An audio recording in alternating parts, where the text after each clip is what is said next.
It's the last straw. Parked outside the hospital doors is a minibus with its engine running. The driver is playing on his mobile phone. The fumes are blowing into the atrium. I step up to his window and ask him to turn the engine off. He does so, grumpily. Then I notice he's wearing a health service uniform. I walk through the atrium, down a corridor and into the cancer department, not for cancer this time, but to talk about reconstructive surgery. I look around the huge waiting room and wonder how many of the people sitting here might be ill as a result of air pollution. I think of people in other departments, children with asthma attacks, patients being treated for road injuries, or suffering from a lifetime of inactivity, as wheels replace their feet.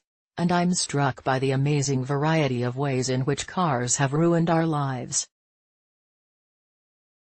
Let's abandon this disastrous experiment, recognize that this 19th-century technology is now doing more harm than good, and plan our way out of it. Let's set a target to cut the use of cars by 90% over the next decade. Yes, the car is still useful, for a few people it's essential. It would make a good servant. But it has become our master, and it spoils everything it touches. It now presents us with a series of emergencies that demand an emergency response. Why we should be paying more for parking. Video explainer. One of these emergencies is familiar to every hospital. Pollution now kills 3 times as many people worldwide as AIDS, tuberculosis and malaria combined. Remember the claims at the start of this century, projected so noisily by the billionaire press, that public money would be better spent on preventing communicable disease than on preventing climate breakdown?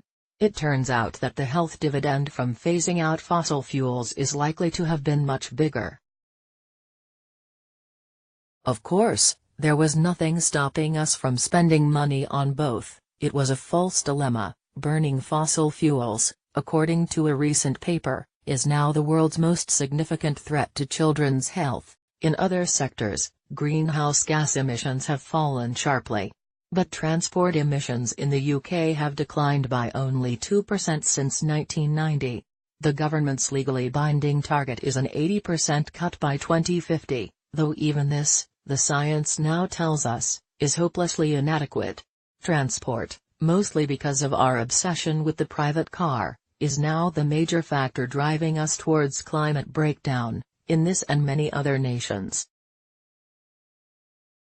The number of people killed on the roads was falling steadily in the UK until 2010, at which point the decline suddenly ended. Why?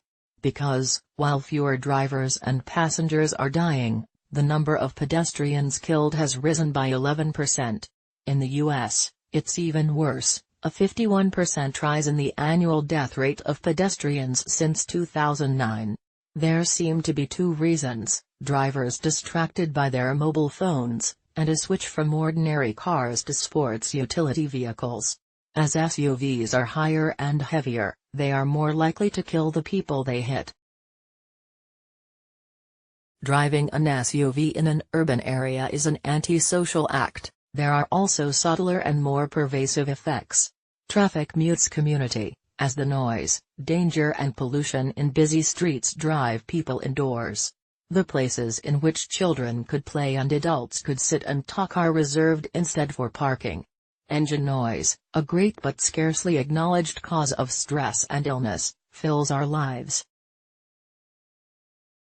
As we jostle to secure our road space, as we swear and shake our fists at other drivers, pedestrians and cyclists, as we grumble about speed limits and traffic calming, cars change us, enhancing our sense of threat and competition, cutting us off from each other. New roads carve up the countryside, dispelling peace, creating a penumbra of noise, pollution and ugliness.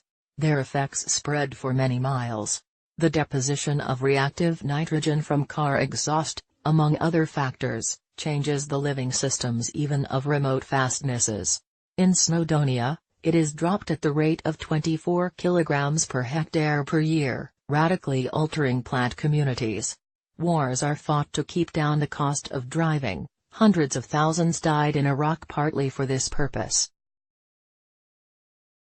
The earth is reamed with the mines required to manufacture cars and the oil wells needed to power them, and poisoned by the spills and tailings. A switch to electric cars addresses only some of these issues.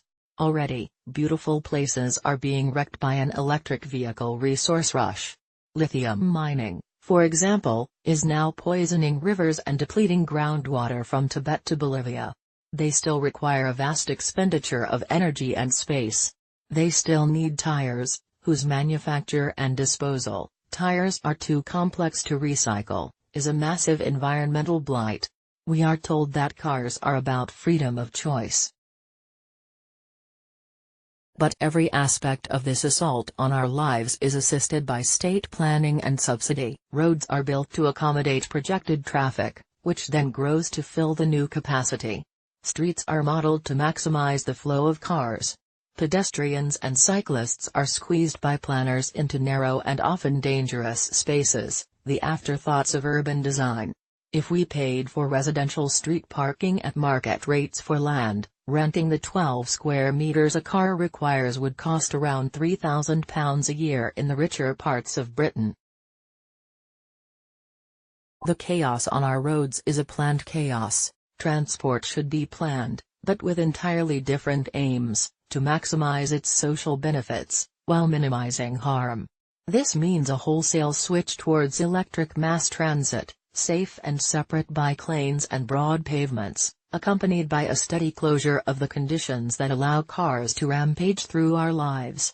In some places, and for some purposes, using cars is unavoidable. But for the great majority of journeys they can easily be substituted, as you can see in Amsterdam, Pontevedra, and Copenhagen. We could almost eliminate them from our cities. In this age of multiple emergencies, climate chaos, pollution, social alienation, we should remember that technologies exist to serve us, not to dominate us. It is time to drive the car out of our lives. George Monbiot is a Guardian columnist.